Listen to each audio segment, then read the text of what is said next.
VM Radio presenta.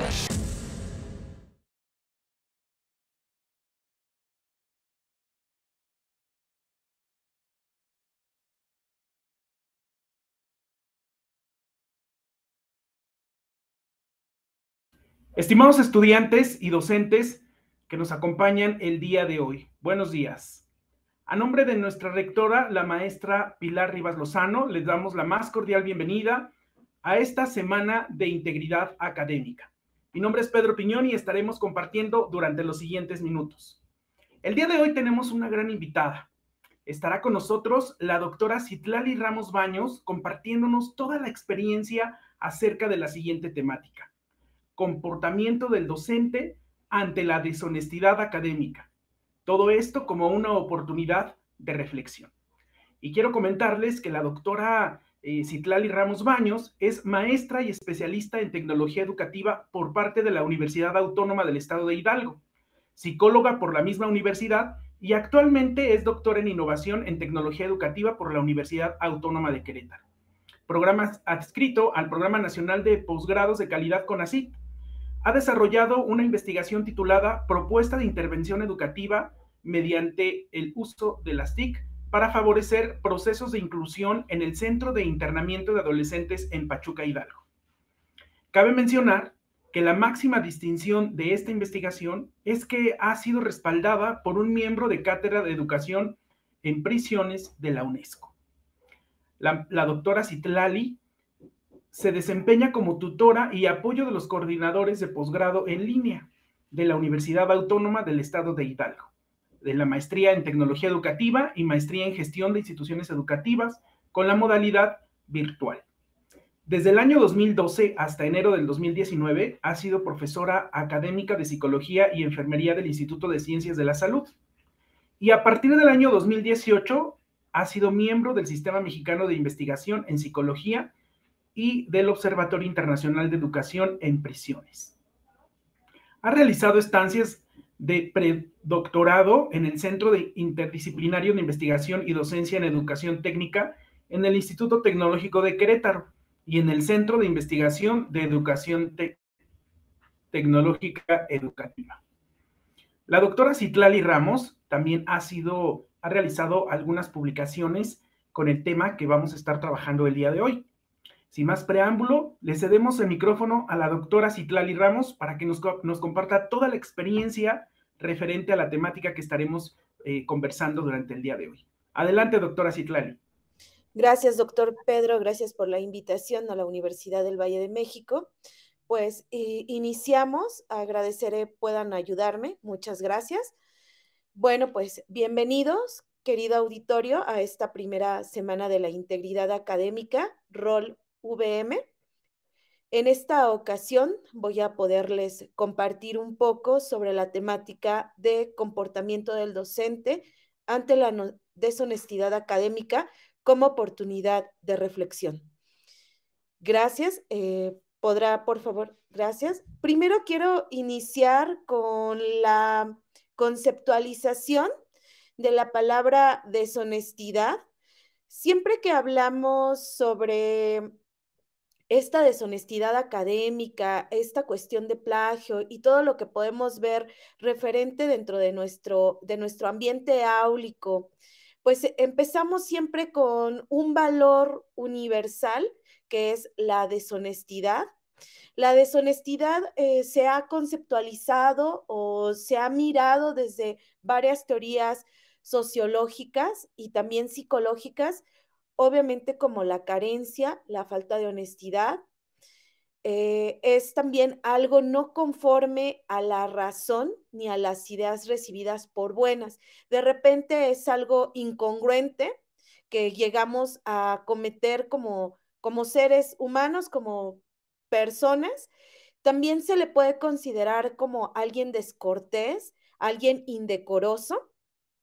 Quiero iniciar con esta conceptualización porque cuando nosotros en el salón oímos que un alumno cometió un acto de deshonestidad, siempre nos referimos o traemos a nuestra mente a lo mejor una actividad o una acción más bien de falta de respeto dentro del salón. Sin embargo, la deshonestidad va más allá de una falta de respeto en palabras o en acción, sino también es una cuestión meramente individual, y también es una cuestión que de repente es algo permitido socialmente. Ahora voy a continuar con la presentación.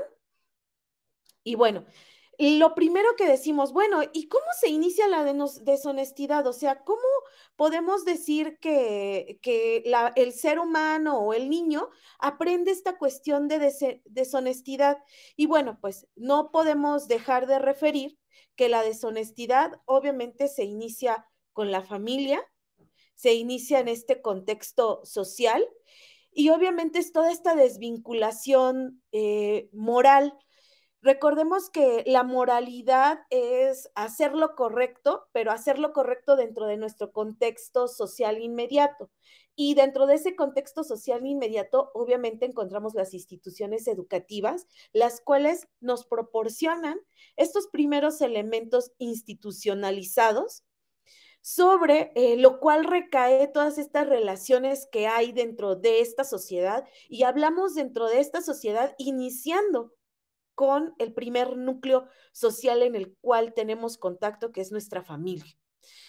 Este espacio en el cual nacemos y empezamos obviamente una formación como sujetos sociales, sujetos culturales, perdón, y es ahí donde empiezan a derivarse los intereses de la comunidad y que se pueden incrementar, se pueden diversificar. Por ahí Alberto Bandura, un teórico de la psicología, nos explica cómo es que el niño empieza a adquirir todos estos conocimientos sociales y culturales, y no es más que a partir de la imitación de todas estas reglas que empezamos a ver en nuestro alrededor. En este sentido, obviamente, las instituciones, tanto la familia como este aspecto educativo, pues obviamente empiezan a orientar a ciertas prácticas que promueven, obviamente en los niños, aspectos o situaciones tan sensibles como es esta cuestión de deshonestidad, de corrupción, de desvinculación moral, que conlleva a que el alumno continuamente pareciera que de repente no pasa nada, y que empieza a hacer este tipo de actitudes de manera muy continua. Ahora vamos a ver como qué tipo de actitudes, sin embargo, como docentes seguramente que por ahí identificamos unas muy fácil. Por ahí, justamente un autor, Della y Banucci, en el 2002, nos dicen que la corrupción en la educación es la ausencia de ética en el desarrollo de la labor de la enseñanza. Agregaríamos, obviamente, que también es esta ausencia, esta corrupción o esta desvinculación, pero también en este proceso de enseñanza-aprendizaje. Cuando yo digo proceso de enseñanza-aprendizaje, no nada más hablo del alumno, sino también hablo del docente y de lo que pasa dentro de esta institución educativa. Justamente la siguiente diapositiva, que versa sobre la institución educativa, nos habla cómo en la institución educativa no hay una corrupción. Podemos ver dentro de esta gestión educativa en algún momento una malversación de fondos, algunas ocasiones pagos injustificados, y es donde hablamos de la postura no del docente, sino de toda esta gestión institucional educativa, donde realmente tenemos que observar cómo estas prácticas, cómo estas causas, cómo estos efectos de corrupción en estos niveles, tanto en este nivel administrativo de gestión educativa, de gestión de la institución, por ahí pasan todas estas situaciones, y nos podemos observar desde esta mirada de sociedad, es por qué yo no lo puedo hacer, si dentro de la misma institución pueden suceder todas estas situaciones de corrupción, de, como yo decía, de pagos injustificados, y después pues viene justamente esta situación que inherentemente perjudica al sistema educativo, y hablamos de sistema educativo no solo como la figura del alumno o el docente, sino como también directivos, administradores y demás personal que interviene en esta dinámica. Después, obviamente, nos referimos a lo que pasa dentro del salón de clases, dentro de los alumnos, la postura del alumno, pues cuáles son las actitudes más recurrentes que hacen. Copiar en los exámenes, copiar las tareas, falsificar, plagiar, comprar tareas. Y este análisis que podemos hacer de la deshonestidad académica, si ustedes se dan cuenta, lo estamos viendo tanto a nivel macro como empezamos a verlo a nivel micro, que obviamente ya este nivel micro justamente serían ya lo que pasa en el aula, los actores como los directivos en la institución, la relación que existe del profesor y el alumno, podrían ser ejemplos claros de lo que ya pasa en este microsistema. Ejemplos de lo que los alumnos hacen, lo que yo les decía, pues copiar los exámenes, las tareas, falsificar firmas, plagiar trabajos. Y también, justamente en la siguiente diapositiva, podemos ver lo que hace también el profesor. El profesor, pues obviamente también genera esta situación porque a lo mejor hay una falta de transparencia en la acreditación, hay una inconsistencia o impunidad en la aplicación de las reglas, pareciera que para unos se aplica, pero para otros se les exenta de ciertas situaciones. Esto que hemos dicho, pues obviamente son conductas que fomentan la corrupción en el aula, tanto en alumnos como en profesores. Y también, de alguna manera, digamos que también la educación es tripartita, porque también, obviamente, no es ajena a la sociedad. Sin embargo, empieza a haber una indiferencia y se empiezan a dejar pasar estas conductas sin que tuvieran o no hay una sanción como clara, ¿no? Y estas conductas, pues obviamente relacionan con la transgresión de aspectos éticos, aspectos morales. Eh, estos transgresión, pues obviamente es lo que nos empuja a esta deshonestidad académica. La deshonestidad académica, que justamente en la siguiente diapositiva vamos a poder leer el concepto como tal, me voy a tomar el atrevimiento de leerla textual. Bueno, pues la deshonestidad académica es un comportamiento con un beneficio académico, económico, afectivo, el cual va en contra de los principios éticos de las instituciones educativas y por ende de la sociedad. Lo que yo les comentaba hace un momento, ¿no? La deshonestidad académica no solo es algo que suceda dentro del salón de clases, sino también es algo que está muy relacionado con toda la sociedad. Y también, pues, esta deshonestidad académica, por ahí también la podemos considerar como un fraude académico, que es cualquier comportamiento intencional que busquemos, como hace un momento yo lo refería, con algún tipo de beneficio. Y esto obviamente pues va en contra de todos los principios educativos, de todos los principios con los cuales se gestó la institución educativa, por lo cual pues tiene una consecuencia hacia la sociedad, puesto que es un fenómeno que altera, que afecta el aprendizaje y desempeño académico. Obviamente también es algo que afecta en el proceso de evaluación, de valoración que hace el docente hacia el alumno. Igualmente, afecta la relación entre el profesor y el alumno, también entre alumnos, porque pues si un compañero ve que lo hace otro y que no tiene consecuencia, dice, pues yo también lo voy a hacer, ¿no? Al fin que no hay consecuencia mayor. Y entonces es esto como se va, por así decirlo, se va perdiendo esta integridad institucional y por lo tanto, pues también la formación de valores personales y grupales, pues van demeritando esta honestidad tanto de manera personal como de manera social. Esta deshonestidad académica es una conducta anómala que tiene que ver con la violación de las normas que deberían de ser compartidas, aceptadas por toda la sociedad, por toda la institución educativa, directivos, administrativos, alumnos y profesores, por lo cual genera la siguiente diapositiva justamente observamos lo que genera tanto en el alumno como en la institución, ¿no?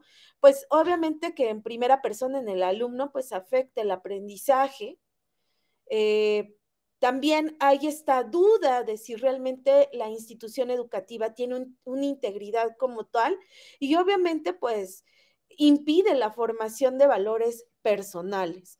Y bueno, pues al realizar estas conductas deshonestas que se aprenden o refuerzan dentro de la institución educativa, pues le impide al alumno generar un espíritu crítico en términos de formación moral y ética, además de que impacta en el desempeño ocupacional y como ciudadano, ¿no? A veces nos preguntamos, ¿y por qué esa persona se voló el alto, ¿no? Pues justamente es por todo lo que está aprendiendo o reaprendiendo y que pues realmente impacta en este fenómeno negativo, obviamente en el ambiente educativo, en la deshonestidad académica, y que va con este origen de una corrupción y una desvinculación moral. Quiero comentarles que esto de la deshonestidad académica prácticamente es uno de los temas más recientes. En la década de los 90 se empezaron los teóricos a preguntar y a cuestionar y a preocupar el por qué las personas recurrían a hacer todos estos actos de deshonestidad. Claro, a partir de la década de los 90 debemos de considerar que empieza este boom de la tecnología y es ahí cuando obviamente realza la preocupación en los investigadores porque ya es como más fácil plagiar académicamente, ¿no? ¿Por qué? Pues porque ya es más fácil el copiado de la información para que en la elaboración de los trabajos, ¿no?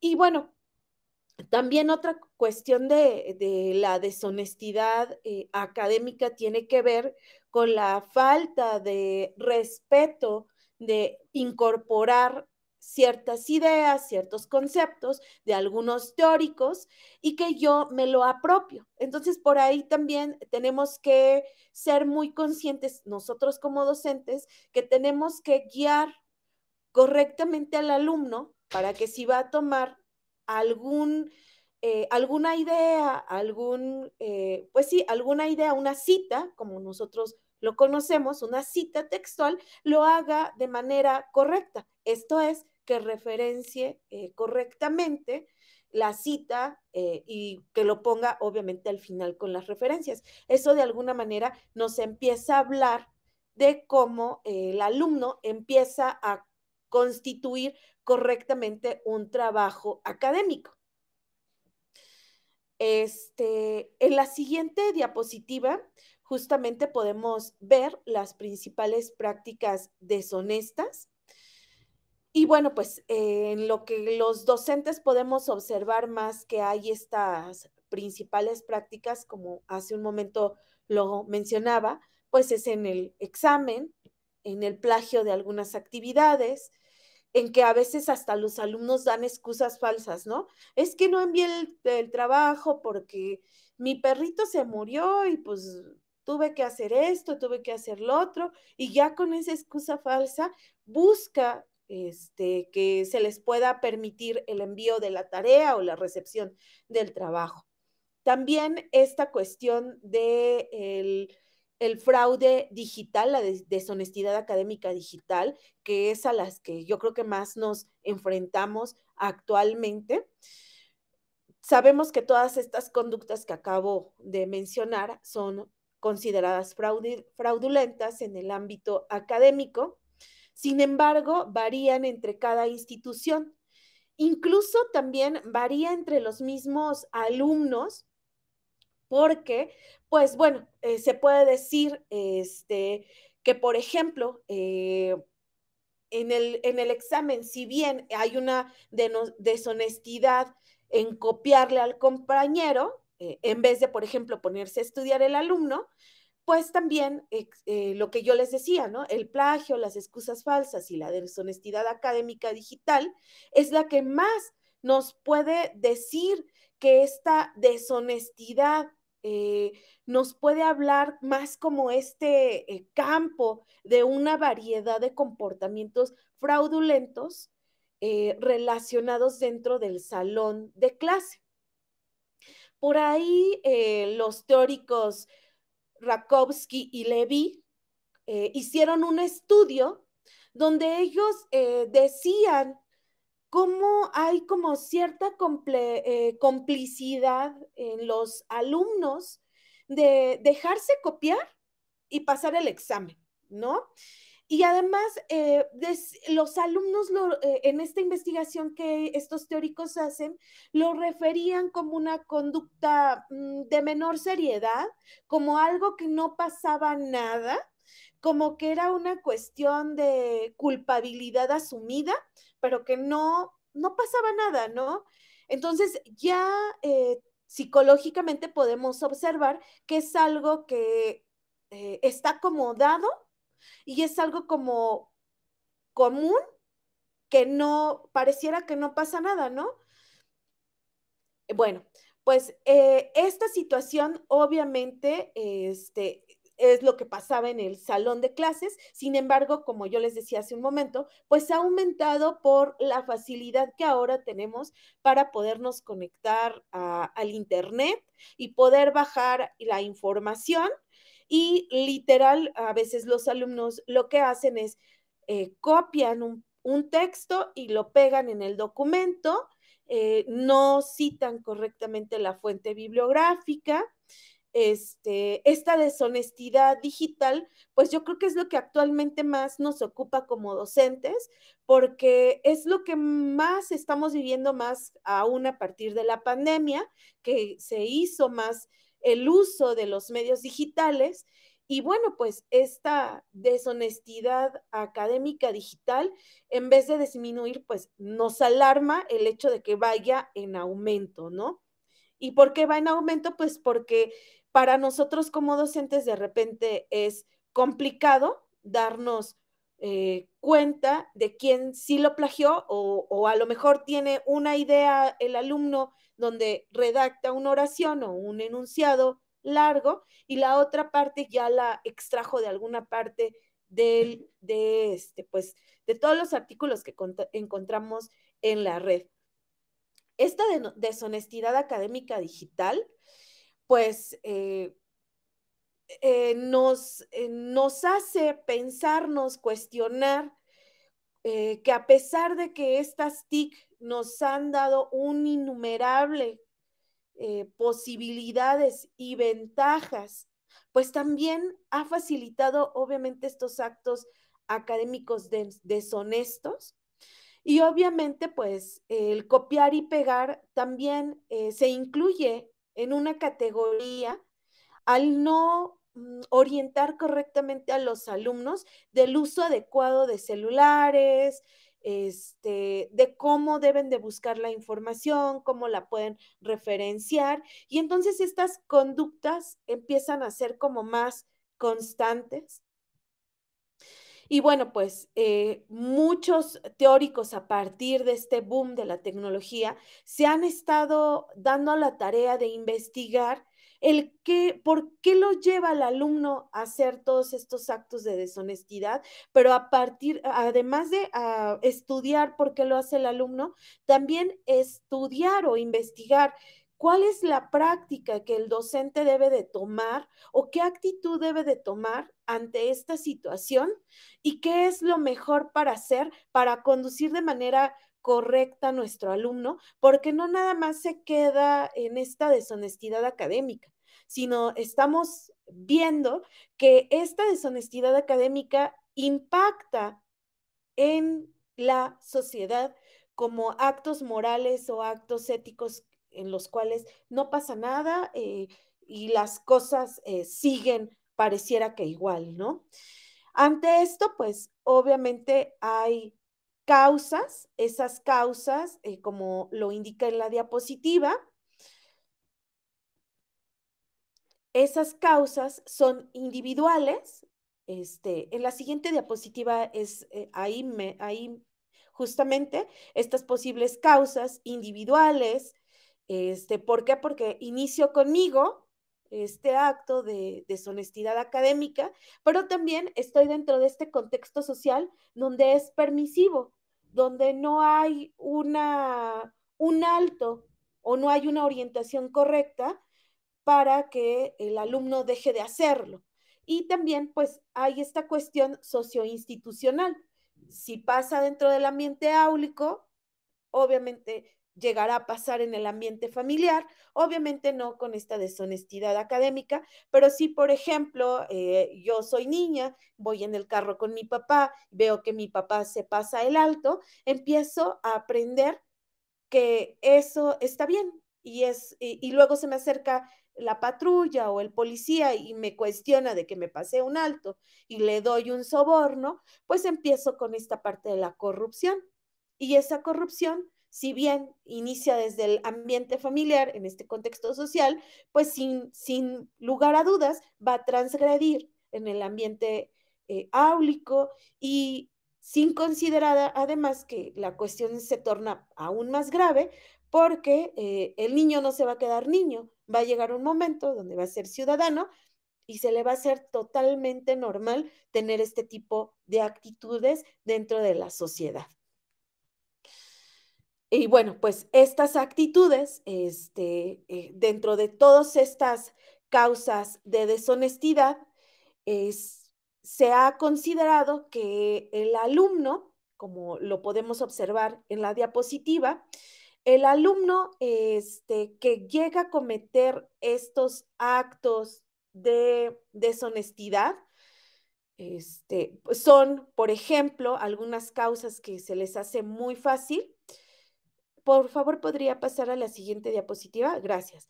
El alumno se le ha considerado, o más bien a partir de estas investigaciones que se han realizado, se ha observado como el alumno se le hace muy fácil porque es de corta edad, porque está aprendiendo y dentro de este aprendizaje, como el ejemplo que yo les ponía, ¿no? De niño está viendo que el papá empieza a hacer estos actos de corrupción y pues es algo tolerable y entonces como lo aprende de pequeño, pues lo va haciendo todavía más constantemente.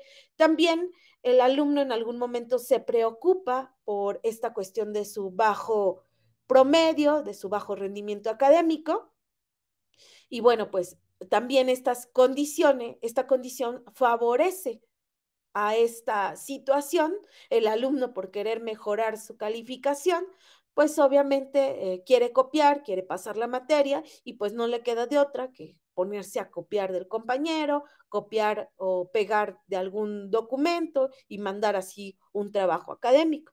También obviamente pues tiene que ver con una baja autoestima, con el decir, no, pues si no copio no puedo, si no hago esta situación, no voy a lograr acreditar la materia. También por el lado del docente puede haber esta cuestión de una evaluación negativa. Al no tener nosotros como docentes parámetros claros de evaluación, pues regularmente el docente en algún momento puede llegar a poner una calificación negativa sin realmente leer correctamente el trabajo o ver toda esta parte de que el alumno intenta hacer las cosas de la mejor manera y pues no lo hace y bueno, eso también afecta a todas estas situaciones de deshonestidad. Obviamente también desencadena en que al hecho de no tener una práctica honesta, pues no estoy identificado con la institución, no tengo este respeto por la institución y es por eso que se me hace fácil tener todas estas cuestiones o actitudes deshonestas, ¿no? Que obviamente desencadenan a estos comportamientos deshonestos. Y bueno, ante eso también tiene que ver esta baja autoestima, esta baja autoconfianza, esta evaluación, como yo les decía, de la institución y sus docentes. También vemos que por ahí predomina el sexo de los estudiantes. Fíjense que curiosamente también los varones recurren más a cometer más actos de deshonestidad que las mujeres. Algunas investigaciones fue lo que indicaron, que a pesar de que las mujeres tienen casi la misma probabilidad de involucrarse en estos actos de deshonestidad, muestran un mayor rechazo hacia estas actividades. Y bueno, es por eso que pues los varones se ve mayor inclinación más bien, ¿no? Y bueno, pues también tiene que ver mucho este rendimiento académico, lo que yo les decía, pues el alumno tiene el miedo de reprobar la asignatura y pues por eso también se le hace fácil, en vez de solicitar una asesoría, solicitar una tutoría, una orientación más personalizada, se van por lo más, digamos, fácil, que también tiene una cuestión de bilateralidad de responsabilidad, porque al hecho de que nosotros como docentes tengamos parámetros muy claros de evaluación, podamos acercarnos más a nuestros alumnos y decirles, oye, generarles esta confianza, ¿no? Oye, estoy observando que no vas muy bien en la materia, mira, ¿cuál es la duda? Mira, si gustas, acércate y yo te oriento para hacer no sé, una tutoría para que yo te pueda ir orientando y no repruebes la materia, pues bueno, esto obviamente disminuiría y ayudaría a que estos actos deshonestos pues fueran disminuyendo. También otro de los aspectos importantes es esta cuestión del compañerismo que se llega a dar en los alumnos, pues el dejarse copiar, el permitir, te paso el examen, pues obviamente aporta o incrementa esta cuestión de permitir, ser permisivo para que me copie mi compañero, porque pues es mi cuate y pues yo no quiero que pase, ¿no? Obviamente, pues estos factores contextuales y socioinstitucionales tienen mayor incidencia, ¿no? Sobre la ejecución de estos actos académicamente deshonestos. Y esto, pues, si ustedes se dan cuenta, pues primero queda en esta parte individual. Pero ya cuando vemos el reflejo de que el compañero me lo permite, pues ya entonces es una cuestión de conducta social, ¿no? Donde ya no pasa nada, ya es algo muy normal que pase dentro de nuestro contexto, hay una aceptación de toda esta cuestión y pues todos se les hace fácil, ¿no? Cometer estos actos de deshonestidad. Y bueno, pues justamente la siguiente diapositiva, porque como yo les decía, muchos teóricos se han estado preocupando por cómo es que inicia esta cuestión de plagio, esta cuestión de deshonestidad académica. Entonces, por ahí, por ejemplo, tenemos a Alberto Bandura, es uno de los teóricos que hace un momento yo les refería. Bandura expresa esta teoría por ahí así de la década de los 80s, donde nos dice que todo lo aprendemos a partir de la influencia de los demás. Los individuos aprenden y modifican su comportamiento basándose en la observación de figuras tomadas como ejemplo. Y esto obviamente de nuestro medio circundante. En alguna medida, el aprendizaje social opera suministrando información acerca de los tipos de comportamientos que son aprobados socialmente, perdón, o desaprobados por estas figuras modeladoras. En este caso, un ejemplo muy claro es si los estudiantes observan que sus compañeros pueden copiar, pues entonces habrá otro que diga, bueno, pues si él puede, yo también lo puedo hacer. ¿Por qué? Porque les digo, Alberto Bandura hablaba de esta cuestión de la imitación. La siguiente teoría que también nos hace un poco de referente a esto es la teoría de socialización diferencial de los géneros. La propone Nonis y Swift en el 2001, y esta perspectiva teórica nos indica que hay diferencias de género en cuanto a esta participación de actos de deshonestidad académica y se deben a las formas de crianza asociadas al género. Y bueno, pues ahí remitimos lo que de alguna manera decía Alberto Bandura con este proceso de socialización infantil, donde los racionamientos morales y éticos son diferentes tanto en mujer como en hombre. Por ahí les refería yo como en una investigación, encuentran cómo los hombres son más propensos a hacer actividades de deshonestidad académica que las mujeres. Y bajo esta teoría, pues obviamente tiene ese parámetro de fundamento, ¿no? En general, pues obviamente las mujeres son condicionadas social y culturalmente a obedecer y a actuar en conformidad a la moral de su contexto social.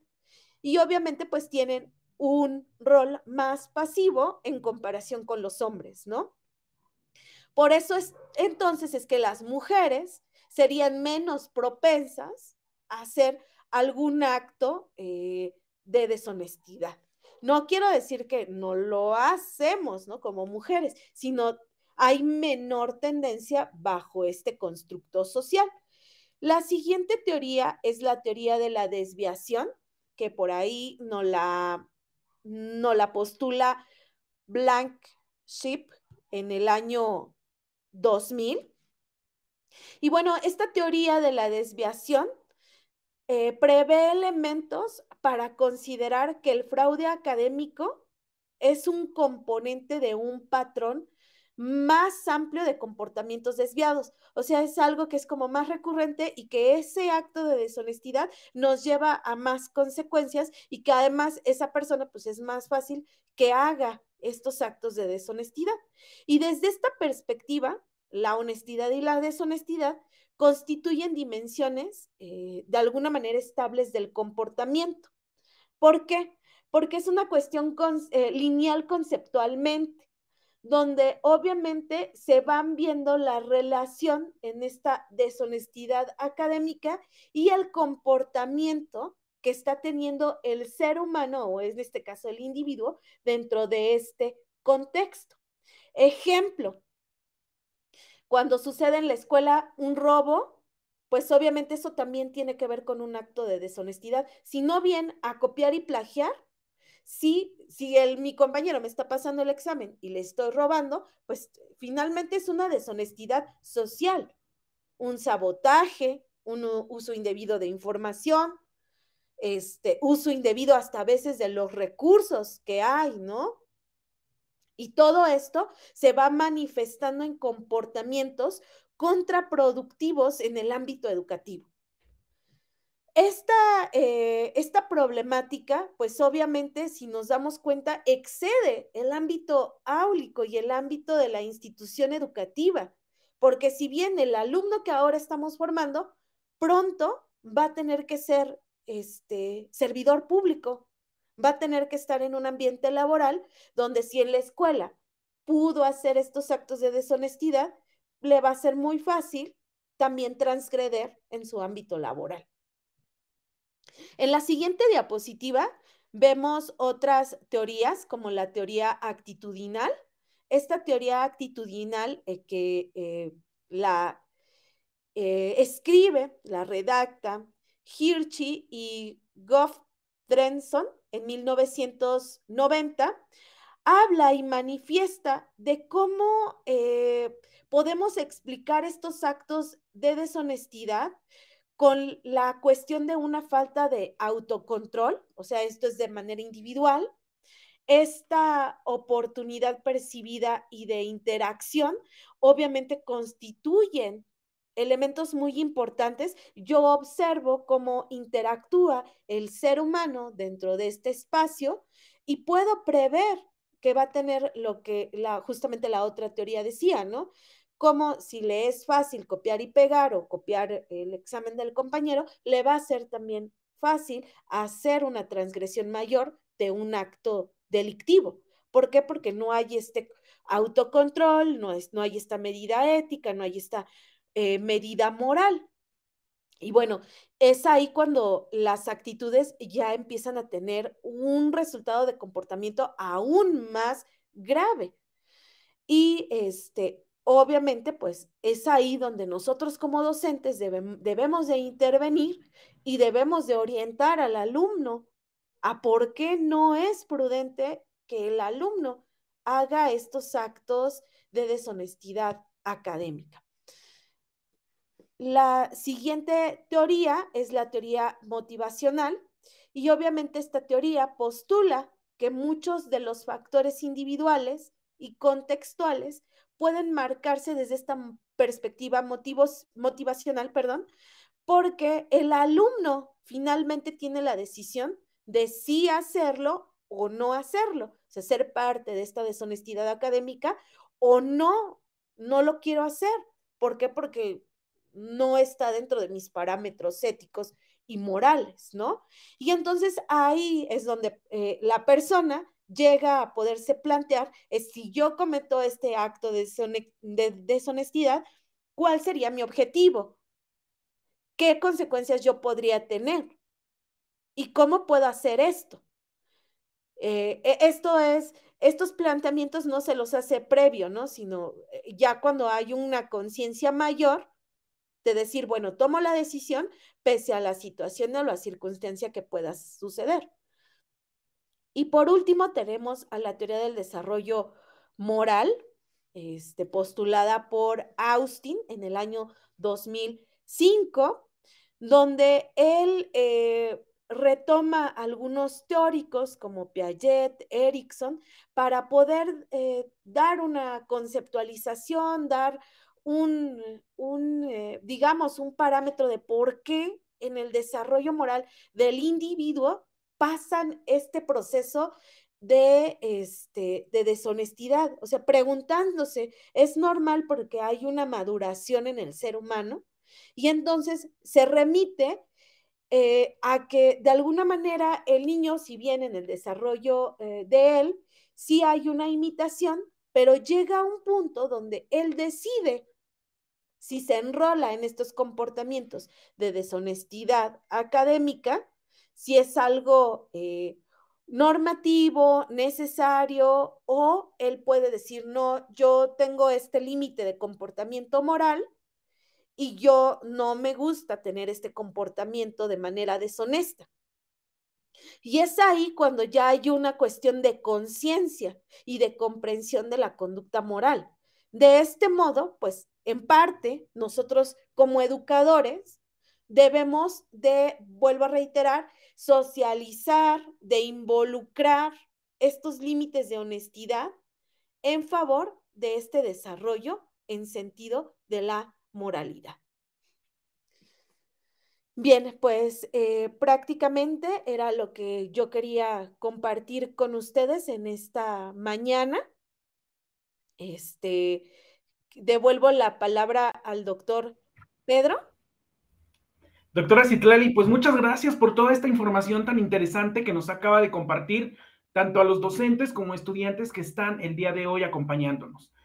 Es de nuestro conocimiento que derivado de la situación que estamos viviendo de manera mundial, pues esta parte de la deshonestidad académica ha tenido pues un crecimiento muy exponencial dentro de la educación a distancia. Quisiera que nos compartiera algunas herramientas que podemos ocupar como docentes para poder disminuir esta parte de la deshonestidad académica? Gracias, doctor Pedro. En realidad es una excelente pregunta, porque justamente decimos nosotros como docentes, ¿y cómo me doy cuenta? Bueno, primero como docente, como yo lo manifestaba durante la charla, lo primero que tenemos que hacer es amarrar, ¿no? Amarrar y cerrar filas. ¿Cómo? Tener mucha transparencia con estos parámetros evaluativos que vamos a hacer. Ser honestos. ¿Cómo ser honestos? Pues si el alumno me quiere regalar a lo mejor algo como en esta manera de comprarme, decirle, mira, en este momento tal vez no te lo puedo aceptar, ¿no? Pero si gustas, cuando culminemos la asignatura, te lo agradezco, porque empezamos ahí a parar y poner límites, ¿no? Y es que a veces es como muy fácil transgiversar, ¿no? La relación. Ahora bien, con esta cuestión de que somos a veces docentes en línea, más ahora por la cuestión pandémica que vivimos mundialmente y que empezamos a sacar todas estas ventajas digitales. Afortunadamente, nosotros como Universidad del Valle de México, se cuenta con una plataforma que tiene por ahí una herramienta que se llama Safe Assign, que tú puedes observar qué porcentaje el alumno eh, consideró de otras páginas. Si lo referenció, es de manera correcta, pero si no se hizo, tampoco le voy a decir al alumno, tiene 0. Más bien, a ver, ven, te voy a explicar cómo se hace la referencia correctamente, cómo se cita correctamente. Es correcto lo que hiciste, pero no lo estás citando ni referenciando correctamente. En caso de que nosotros no tengamos la posibilidad de estar cercanos a esta herramienta de Safe Assign, por ahí hay una herramienta gratuita que se llama Turnitin, que podemos ingresar con una cuenta de Gmail y por ahí podemos subir el documento y observar qué cantidad, qué porcentaje coincide pues, con la red, ¿no? Con los artículos que hay.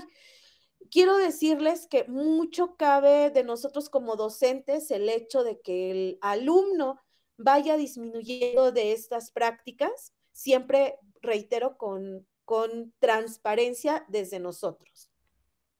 Muy bien, muchas gracias, doctora Citlali. Pues tenemos bastantes preguntas dentro del chat por parte de estudiantes, de docentes.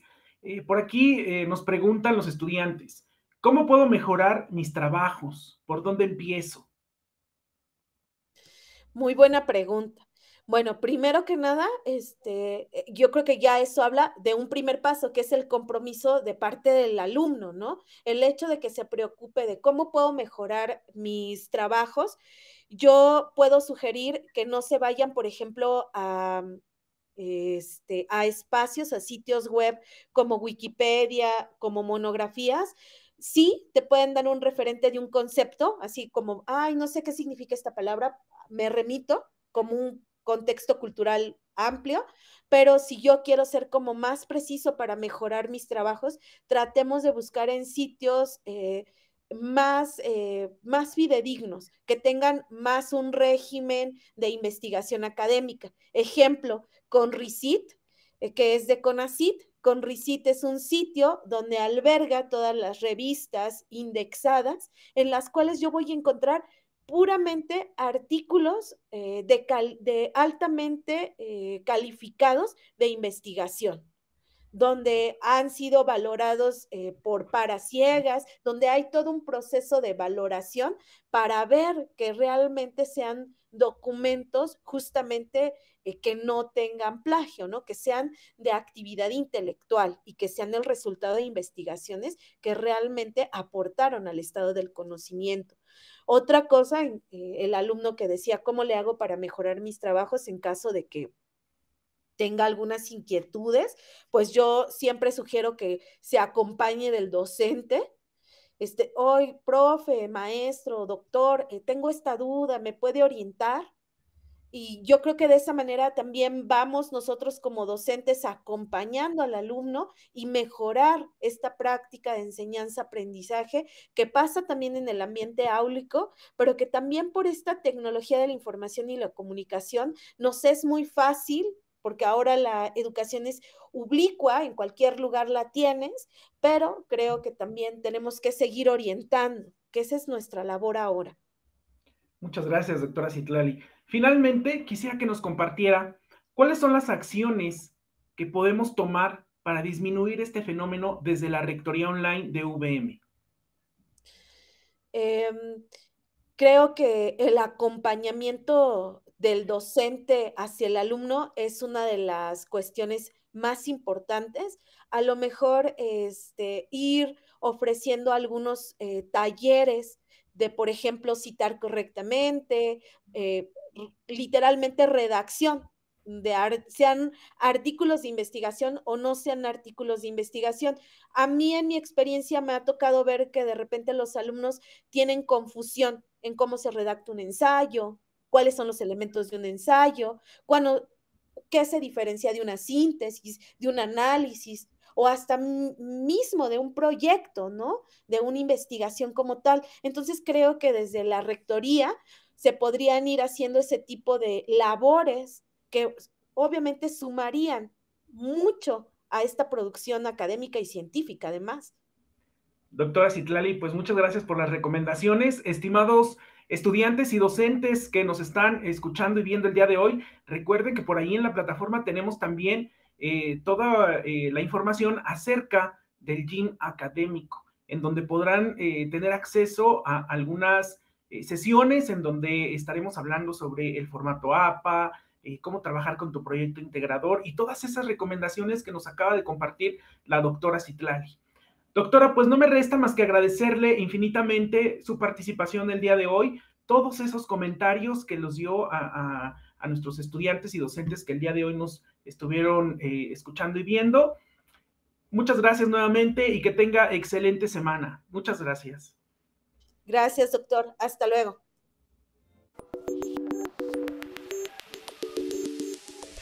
Una producción de UVM Radio.